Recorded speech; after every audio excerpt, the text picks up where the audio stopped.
On January 26, 1945, in the frozen woods near Holtzwihr, France, a 19-year-old lieutenant stood between 250 German soldiers, 6 Panzer tanks, and the complete annihilation of his company. Audie Murphy had 18 men left from an original force of 128. Standard doctrine was clear: fall back, regroup, call for reinforcements. But Murphy had learned something in 3 years of combat that wasn't in any manual. Sometimes the only way to survive is to become the thing your enemy fears most. In the next 60 minutes, this orphan from Texas, who stood 5 feet 5 inches tall, would climb onto a burning tank destroyer filled with live ammunition, ignore a leg wound, and kill or wound 50 German soldiers in one of the most documented single-handed defensive actions in military history. Every military expert said what he did was impossible. Every tactical doctrine said he should have died in the first 30 seconds. But they didn't understand Audie Murphy. And the Germans who advanced on his position that morning learned the difference between firepower and fear. If you want to see how a teenager from Texas stopped an entire German attack while standing on explosives, hit that like button right now. Subscribe so you don't miss stories like this. Comment below what other WWII battles we should cover. Now let's see what Murphy did that the Army still studies today. At 0900 hours on January 26th, 2nd Lieutenant Audie Murphy watched through his field glasses as 6 German Panzer Mark IV tanks emerged from the tree line 200 yards north of his position. Behind them, 2 full companies of German infantry, approximately 250 soldiers, advanced in formation through the snow-covered fields outside the French village of Holtzwihr. Murphy's situation was mathematically unsolvable. Company B, 15th Infantry Regiment, 3rd Infantry Division, had been reduced to 18 combat-effective men. 2 weeks of continuous fighting in the Colmar Pocket had turned a full-strength rifle company of 128 soldiers into less than a single platoon. They were holding a position in the Bois de Riedbier, a small patch of woods that represented the last American defensive line before the village. Behind them, nothing. No reserves, no reinforcements. Just headquarters elements and supply personnel who weren't trained for frontline combat. The German attack was textbook combined arms doctrine. Tanks provided mobile firepower and protection. Infantry followed in the tanks' dead zones, ready to assault any position the tanks suppressed. Supporting artillery was already dropping ranging shots into the woods. Murphy could hear the crump of 105mm shells detonating 300 yards to his rear. Forward observers were walking the barrage closer. Murphy had already called his company commander, Captain James Barr, requesting permission to fall back to a secondary defensive position 400 yards south of Barr. Barr had approved the withdrawal. It was the tactically correct decision. Holding against 6 tanks and 2 infantry companies with 18 men wasn't defense, it was suicide. But Murphy saw something that changed his calculation. The Germans were advancing too confidently. No suppressive fire, no artillery preparation on the American positions, just a steady, methodical advance like they were on a training exercise. They didn't think Company B would stand and fight. They expected the Americans to run. Murphy made a decision that violated every principle of tactical withdrawal. Instead of pulling his entire company back immediately, he would cover their retreat himself. Give them time to reach the secondary position, establish fields of fire, prepare defensive positions. But that meant someone had to stay forward and engage 6 tanks and 250 infantry long enough to slow them down, long enough to make the Germans think they were facing serious resistance. He grabbed his M1 carbine, checked his field radio, and moved to the forward observation post, a shallow trench 40 yards ahead of Company B's main defensive line. His field telephone connected him directly to the 630th Tank Destroyer Battalion's artillery forward observers. Murphy knew every fire mission grid coordinate within 1,000 yards of his position. He had memorized them during 2 weeks of static defense. Now he would use them. At 0920 hours, Murphy ordered Company B to begin withdrawing to the secondary position. 18 men, moving in pairs, falling back through the woods, while Murphy remained forward. He would be the last man out. Standard doctrine for covering force operations. But what happened in the next 3 minutes changed everything. The Germans spotted the American withdrawal. The Panzer tanks increased their speed, engines roaring as they pushed across the open field toward the woods. Infantry began jogging behind them, closing the distance rapidly. If they reached the woods before Company B completed its withdrawal, Murphy's men would be caught in the open. Surrounded, annihilated, Murphy grabbed his field radio and called in artillery fire mission coordinates directly on his own position. Fire for effect, high explosive, continuous bombardment. The Fire Direction Center at Battalion Headquarters confirmed the coordinates, then asked Murphy to verify. He was calling artillery onto American positions. Murphy confirmed. Within 90 seconds, American 105mm howitzer shells began impacting the field between Murphy's position and the advancing German tanks. The barrage didn't stop the tanks. Armor could withstand indirect artillery, but it forced the infantry to spread out, slow down, seek cover. It bought Company B 3 minutes. 3 minutes to reach the tree line, 3 minutes to establish fields of fire. But Murphy was now completely alone at the forward observation post, 140 yards ahead of his company's new position, with 6 tanks and 250 infantry advancing directly toward him. At 0935 hours, Murphy heard a massive explosion 30 yards to his left. An American M10 tank destroyer, positioned in a camouflaged, hull-down position at the edge of the woods, had been hit by German tank fire. The M10 was a 3-inch gun mounted on a Sherman tank chassis with an open-top turret. It wasn't designed for direct-fire slugfests with German armor. The crew knew this. When the Panzer round penetrated the M10's frontal armor and ignited the fuel tanks, the 3-man crew bailed out immediately. Murphy watched the M10 burn. Black smoke poured from the engine compartment. Flames spread to the turret, where 54 rounds of 3-inch ammunition were stored. In maybe 2 minutes, those rounds would start cooking off. The entire vehicle would become a massive fragmentation grenade, throwing red-hot shrapnel in a 100-yard radius. Standard procedure was to get as far from burning armored vehicles as possible. Murphy had seen ammunition fires before. He knew what happened when high-explosive shells detonated inside metal containers. But Murphy also saw something else. The M10's turret mounted a Browning M2 .50 caliber heavy machine gun for anti-aircraft defense. The gun was still operational. Murphy could see the ammunition belt feeding into the receiver.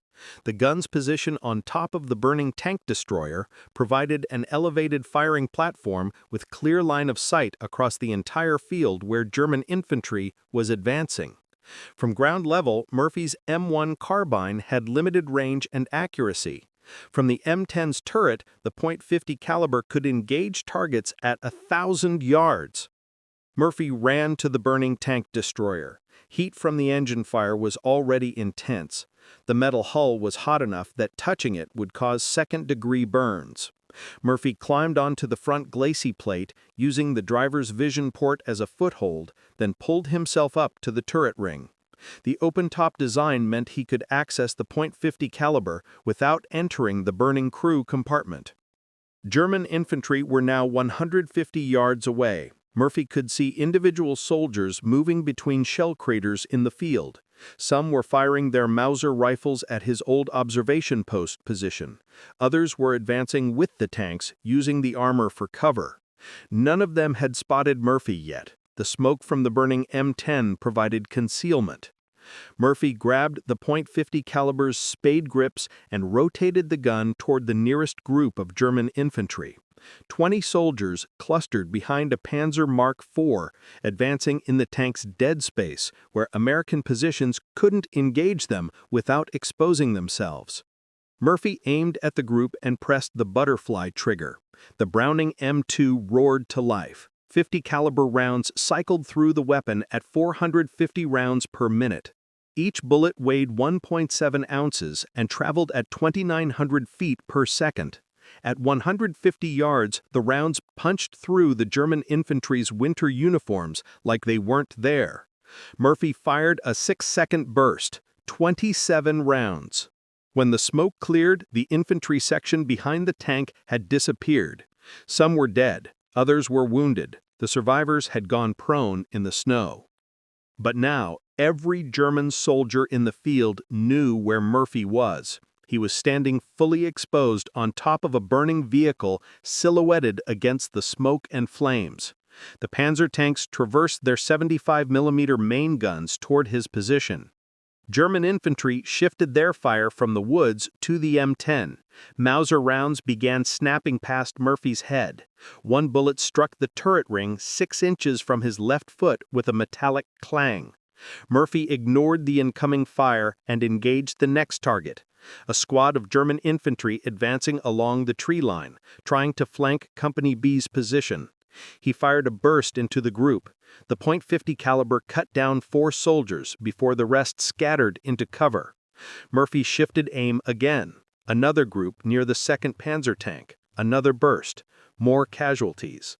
The psychological effect was devastating. German infantry had expected to advance against a retreating American force. Instead, they were taking sustained heavy machine gun fire from an elevated position that dominated the entire battlefield. They couldn't suppress the .50 caliber with rifle fire. They couldn't flank it because Murphy had 360-degree fields of fire from the turret, and they couldn't assault it directly because that meant crossing 150 yards of open, snow-covered field under continuous machine gun fire. But Murphy's position was tactically insane. The M10 beneath him was burning hotter. He could feel the heat through his boots. The ammunition fire was spreading. Smoke was thick enough that Murphy had to wipe his eyes between firing bursts, and the German tanks were getting closer. At 09:48 hours, a Panzer Mark IV fired at Murphy's position from 120 yards. The 75mm armor-piercing round missed high, passing over the M10's turret and detonating in the woods behind him. Murphy felt the concussion wave, but didn't move. He rotated the .50 caliber toward the tank and fired at the infantry supporting it. The tank's armor was too thick for .50 caliber to penetrate, but Murphy wasn't shooting at the tank. He was shooting at the infantry who protected the tank from American bazooka teams. German combined arms doctrine required infantry to screen tanks from anti-armor threats. Without infantry support, tanks were vulnerable to close assault teams with explosives or handheld anti-tank weapons. Murphy understood this. If he could kill or suppress the German infantry, their tanks would be forced to advance alone, and unsupported armor in close terrain was suicide. He fired another burst. 5 German soldiers went down. The Panzer that had fired at him stopped advancing. The tank commander couldn't see any American anti-tank weapons, but his supporting infantry had just taken 40% casualties in 10 seconds. Without infantry, advancing into woods where American soldiers with bazookas might be waiting was doctrine violation. Murphy shifted targets again. The German attack was losing momentum. What had been a coordinated advance was breaking down into individual tanks and scattered infantry sections, all seeking cover from the elevated machine gun position that shouldn't exist. But Murphy was running low on ammunition. The .50 caliber's ammunition belt was designed for anti-aircraft work, short bursts against fast-moving planes. Murphy was firing sustained bursts against ground targets, and the belt was feeding through at a rate he couldn't sustain. He had maybe 200 rounds left. At his current rate of fire, that was 30 seconds of trigger time. and the M10 was approaching catastrophic failure. Murphy could hear ammunition cooking off in the storage racks below him. Small arms ammunition first, the crew's M3 submachine gun ammunition, and .45 ACP pistol rounds. Each cook-off sounded like crackers inside a metal can, but the 3-inch artillery shells would be next.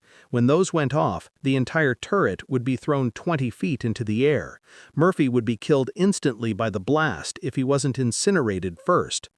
At 09:55, Murphy's field radio crackled. Captain Beret at Company B's new position, asking for Murphy's status and location. Murphy, still firing the .50 caliber with one hand, grabbed the radio handset with the other and reported his position. Beret's response was immediate. "Get off that tank destroyer and fall back to the company position. That's an order." Murphy acknowledged the order, then he ignored it. Because Murphy had done the mathematics. If he abandoned the .50 caliber position, German infantry would immediately resume their advance. They were pinned by fire from one weapon operated by one soldier. Remove that weapon, and 250 German infantry would assault Company B's position in the woods. 18 Americans against 250 Germans in close combat was annihilation. But if Murphy stayed on the burning M10, if he kept the .50 caliber firing, German infantry would stay pinned, their attack would stall, Company B would survive. So Murphy stayed. At 10:03 hours, he felt a sharp impact in his right leg. A German rifle round had hit him in the calf. The wound wasn't serious, no arterial bleeding, no broken bones, but it hurt, and Murphy's leg threatened to buckle. He grabbed the turret ring with his left hand for stability and kept firing with his right. German fire intensified. Multiple machine guns were now firing at Murphy's position. MG-42s, 1,200 rounds per minute each. Tracer rounds created visible red lines in the air converging on the M10. Bullets struck the turret, the gun shield, the burning hull. One round hit the .50 caliber's receiver cover and ricocheted into the smoke. Murphy felt shrapnel tear through his jacket sleeve, but his arm was intact. At 10:12 hours, Murphy's ammunition belt ran dry. He looked down into the M10's turret, searching for another belt. The heat and smoke were overwhelming. He could see ammunition boxes near the base of the 3-inch gun breech, but reaching them meant climbing down into the burning compartment. Murphy grabbed a leather glove from the turret, wrapped it around his hand, and reached into the smoke. His hand found an ammunition box. He pulled it up, opened it, and discovered a 105-round belt for the .50 caliber. The crew had stored it for anti-aircraft work, never thinking it would be used to stop a German ground assault.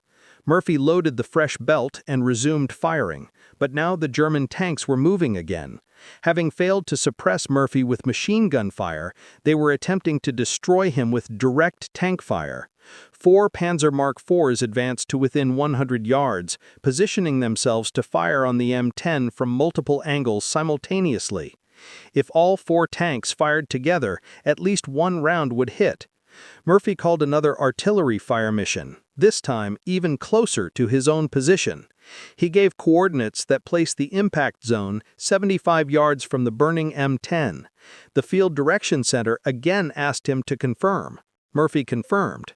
30 seconds later, American 105mm shells began impacting the field between Murphy and the advancing German tanks.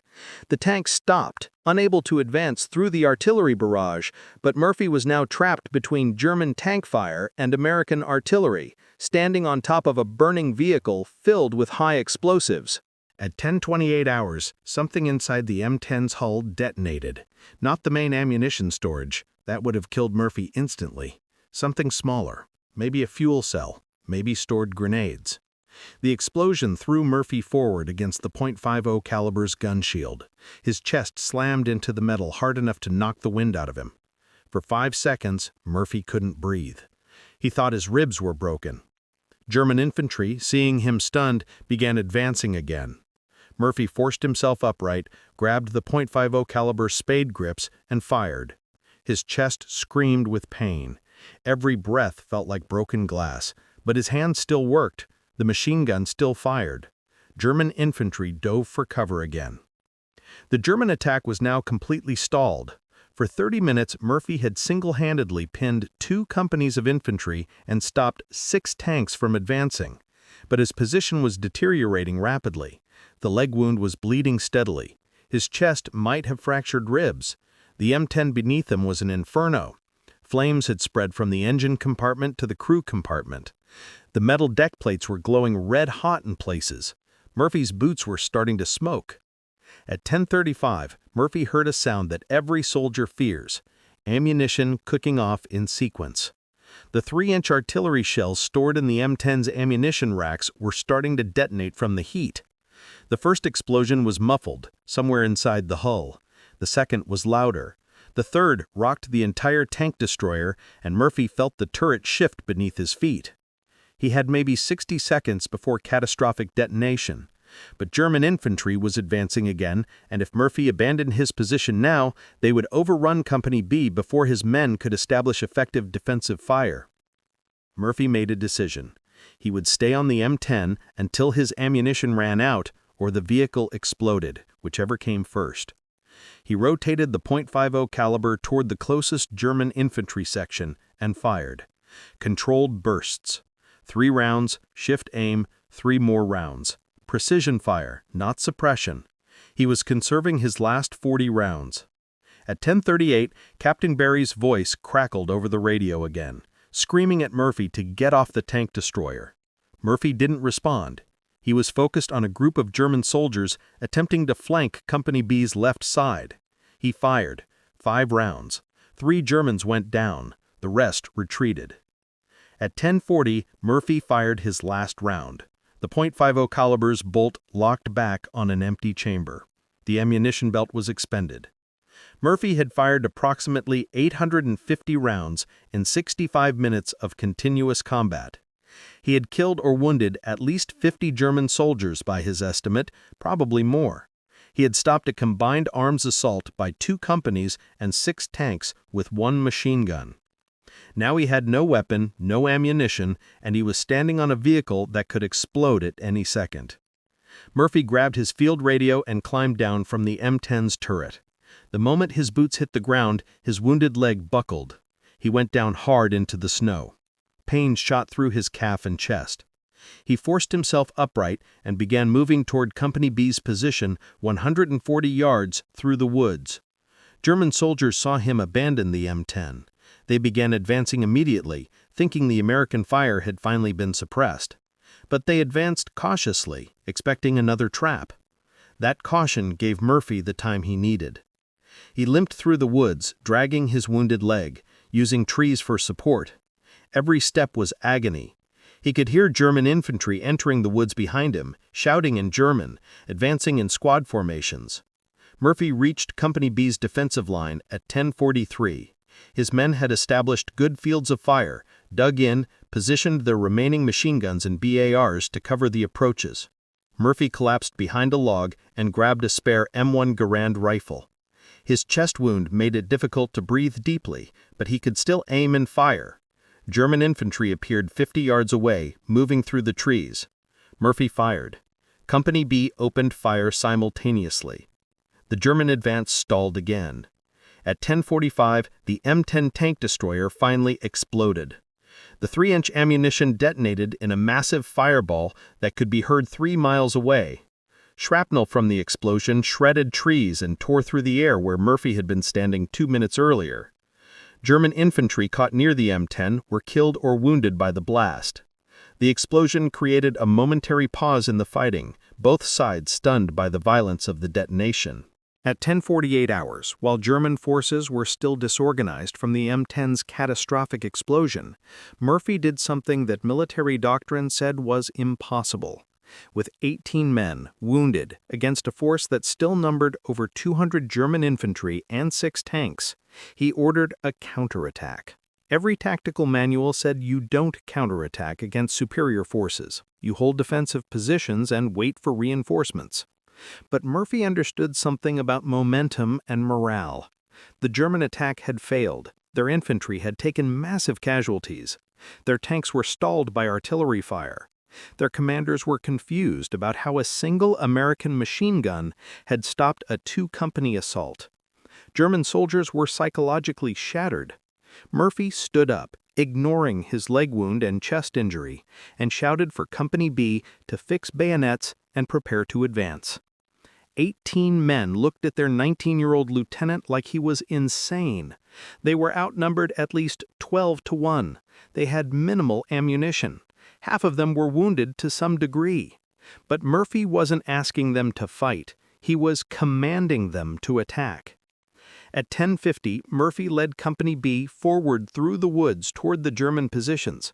He walked upright, rifle at his shoulder, advancing directly toward enemy machine gun nests that had been firing at his position minutes earlier. His men followed because Audie Murphy had just spent over an hour standing on a burning tank destroyer killing Germans, and if their lieutenant was willing to walk into machine gun fire, they would follow him. The psychological effect on German forces was catastrophic. They had just watched one American soldier stop their entire attack. Now that same soldier was walking toward them with a rifle, wounded, followed by less than 20 men who were advancing like they outnumbered the Germans.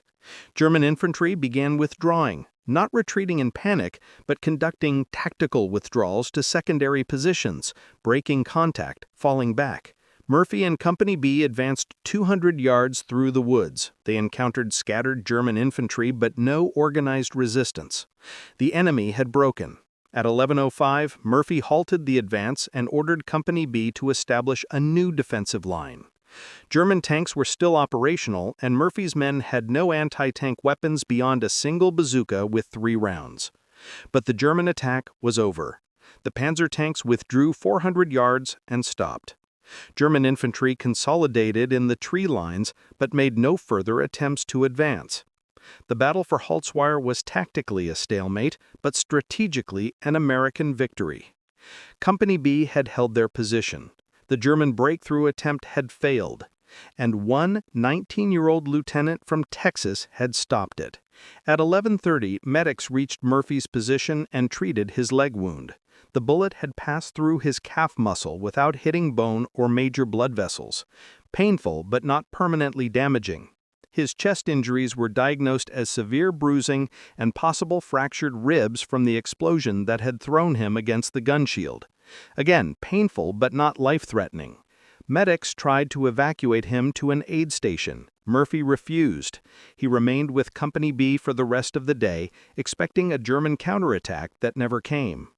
By evening on January 26, reinforcements from the 15th Infantry's reserve companies arrived to relieve Company B.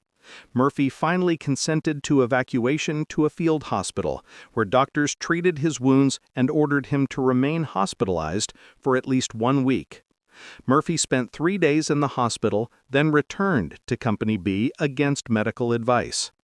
3 months later, on April 23, 1945, General Alexander Patch presented 2nd Lieutenant Audie Murphy with the Medal of Honor for his actions at Holtzwihr. The citation read, in part, "2nd Lieutenant Murphy commanded Company B, which was attacked by 6 tanks and waves of infantry. Lieutenant Murphy ordered his men to withdraw to prepared positions in a woods while he remained forward at his command post and continued to give fire directions to the artillery by telephone. Behind him, to his right, one of our tank destroyers received a direct hit and began to burn. Its crew withdrew to the woods. Lieutenant Murphy continued to direct artillery fire, which killed large numbers of the advancing enemy infantry. With the enemy tanks abreast of his position, Lieutenant Murphy climbed on the burning tank destroyer, which was in danger of blowing up at any moment, and employed its .50 caliber machine gun against the enemy. He was alone and exposed to German fire from 3 sides, but his deadly fire killed dozens of Germans and caused their infantry attack to waver. The enemy tanks, losing infantry support, began to fall back. By war's end, Audie Murphy was the most decorated American soldier in World War II. He received 33 awards and medals, including the Medal of Honor, 2 Silver Stars, the Legion of Merit, 2 Bronze Stars with V device, 3 Purple Hearts, the Distinguished Service Cross, and decorations from France and Belgium. He had killed at least 240 enemy soldiers in 3 years of combat. He had been wounded 3 times. He had served in 9 major campaigns across Sicily, Italy, France, and Germany. But Murphy himself always said the Medal of Honor ceremony felt wrong. He hadn't stopped the German attack alone. Company B had held the line. American artillery had broken the German formations. The M10 crew had positioned their vehicle before it was hit. Murphy was just the one standing on top of the burning tank because someone had to do it. And he was the officer, so it was his job. That mathematics of duty, someone has to do it, and I'm responsible, so it's my job, defined Audie Murphy's entire military career. He didn't fight for glory or recognition. He fought because his men needed covering fire, and he had a machine gun. He fought because Company B needed time to withdraw, and someone had to provide it. He fought because stopping 250 Germans with 1.50 caliber was tactically possible if you were willing to stand on explosives and accept the mathematics of survival. After the war, Murphy struggled with what would later be called post-traumatic stress disorder. He suffered nightmares and couldn't sleep without a loaded pistol under his pillow. He became a Hollywood actor, starring in 44 films, including the 1955 film To Hell and Back, where he portrayed himself in combat during World War II. He used his celebrity to advocate for better treatment of veterans with psychological injuries, speaking publicly about his own struggles at a time when PTSD wasn't recognized or treated. On May 28, 1971, Audie Murphy died in a plane crash near Roanoke, Virginia. He was 45 years old. He was buried at Arlington National Cemetery with full military honors. His grave is the second most visited site at Arlington after President Kennedy's. The burning M10 tank destroyer at Holtzwihr was destroyed in the ammunition explosion. No trace of it remains. The field where Murphy stopped the German attack is now farmland, plowed and planted each spring. No memorial marks the spot where a 19-year-old lieutenant stood on explosives for over an hour and killed 50 enemy soldiers. But the story lives on in every military academy, every officer candidate school, every leadership course where they teach about courage under fire. Not the Hollywood version, not the simplified narrative of the war hero. The real story, the one about a Texas orphan who understood that sometimes survival isn't about following orders or retreating to safety. Sometimes survival is about standing your ground when the mathematics say you should run, and accepting that someone has to hold the line, because if you don't, everyone behind you dies. That was Audie Murphy at Holtzwihr. That was the lesson he taught with his hour on a burning tank, and that's why 80 years later we still tell his story.